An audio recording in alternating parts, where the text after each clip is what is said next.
This is music, and this first impressions video was buried in the backyard.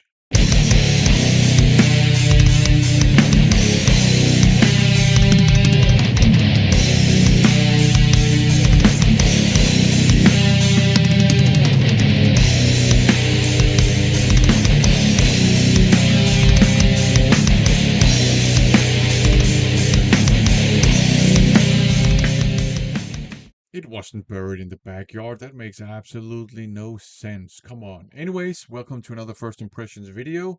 In these videos, I share with you my first impressions of the many blind buys I've picked up lately. Let's just get down to business, starting with a bit of a cheat. This is Just a Moment by Link to Sitte Sigure.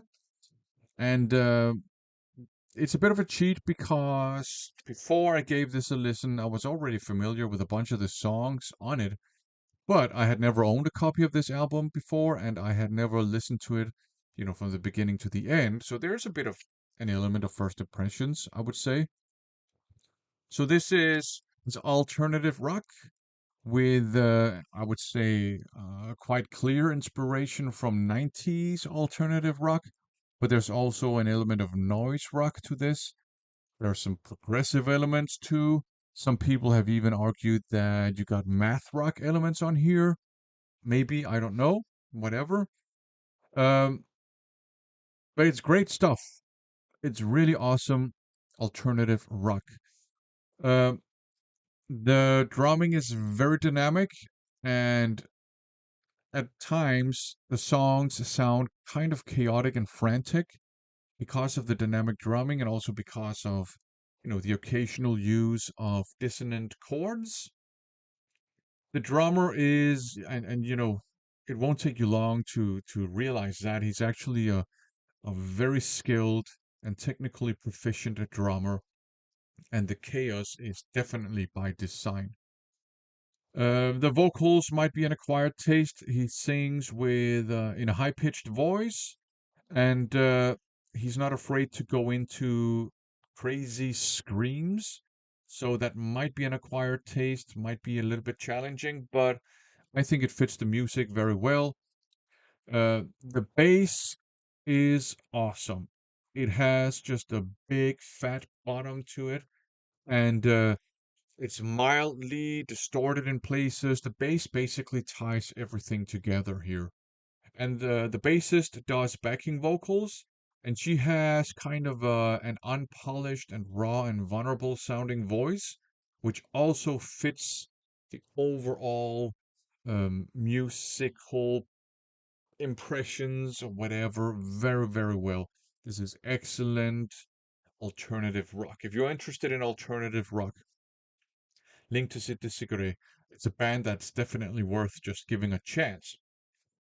From alternative rock to thrash metal, in the form of Rumpelstiltskin Grinder, this is Living for Death, Destroying for the Rest. And I also gave this one here a listen for the first time. Also Rumpelstiltskin Grinder, Buried in the Backyard. And yeah, the style in these two albums is pretty consistent. We're dealing with modern thrash metal with a modern production. I know this is a turnoff to some people, but old school thrash, old school production, modern thrash, modern production, both of those aesthetics have something to offer, at least to me, so I'm fine either way. But it's modern thrash with a clean, crisp, modern production, which makes it all sound very precise and tight. You have lots of awesome thrash metal riffs, fast drum beats. You even have some blast beats every now and then, but just very, very tight and defined aggressive riffs. I would say there's a little bit of a very small element of black metal too. Just the tremolo picking.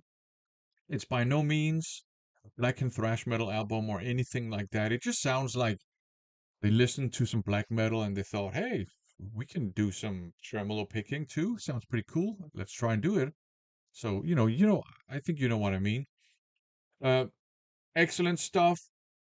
It's kind of technical in places, and we're not talking like prog tech thrash metal, but these guys are obviously proficient musicians, and they're not afraid to show that. So that's why you got some technical stuff every now and then.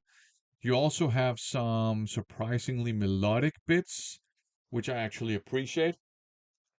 There are some crossover thrash elements. You have some gang vocals. You have some hardcore styled riffs as well. So there's a lot of, I would say, musical diversity on these two albums, but at the end of the day, it is modern thrash and it's stylistically very consistent, and I think it's excellent. The vocals are kind of shouty, but in places they sound like Chuck Schuldiner, so I think that's interesting. So this is definitely an awesome couple of thrash metal albums. Bands like Rumpelstiltskin Grinder definitely are the living proof that modern thrash metal doesn't have to suck. This is really good stuff.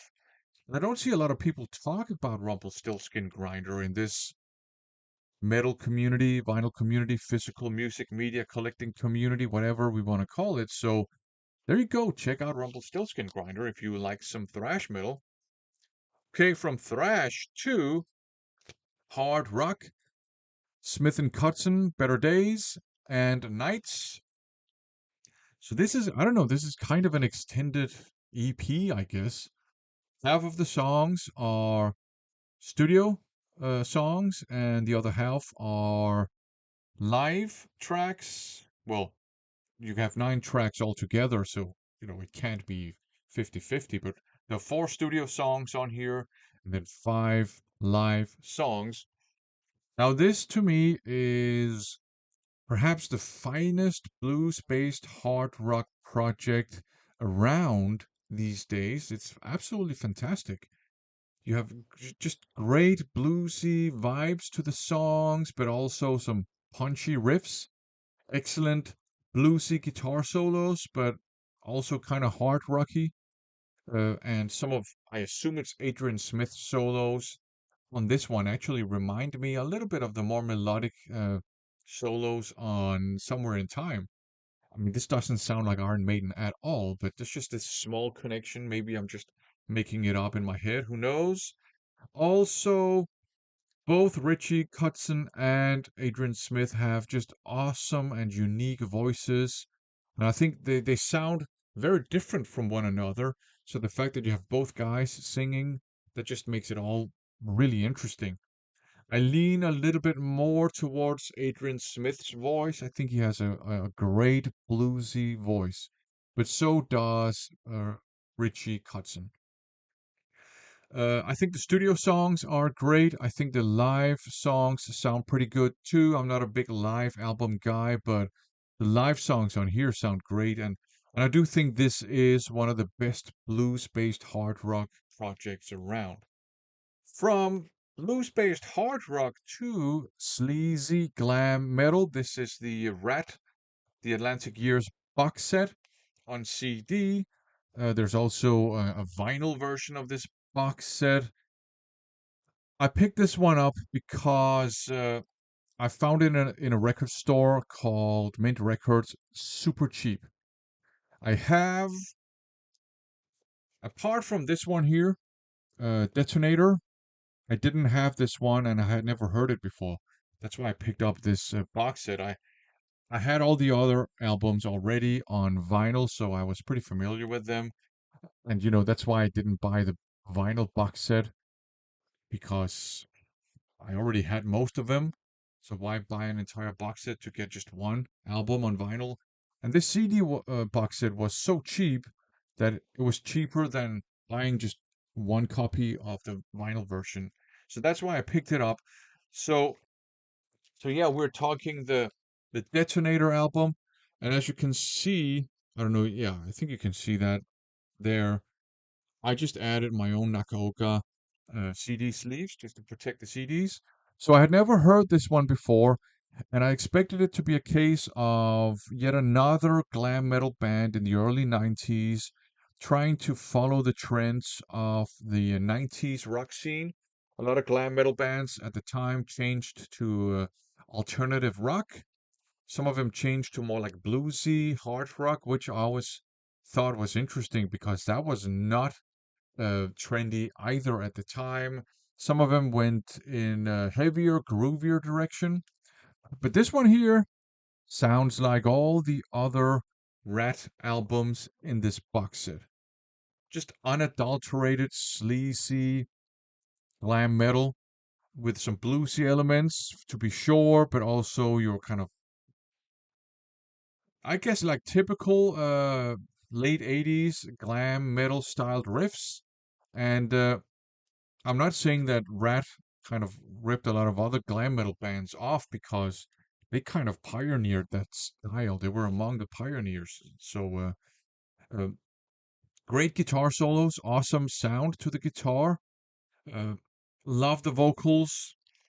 I think is it is it Stephen Percy? Stephen Piercy?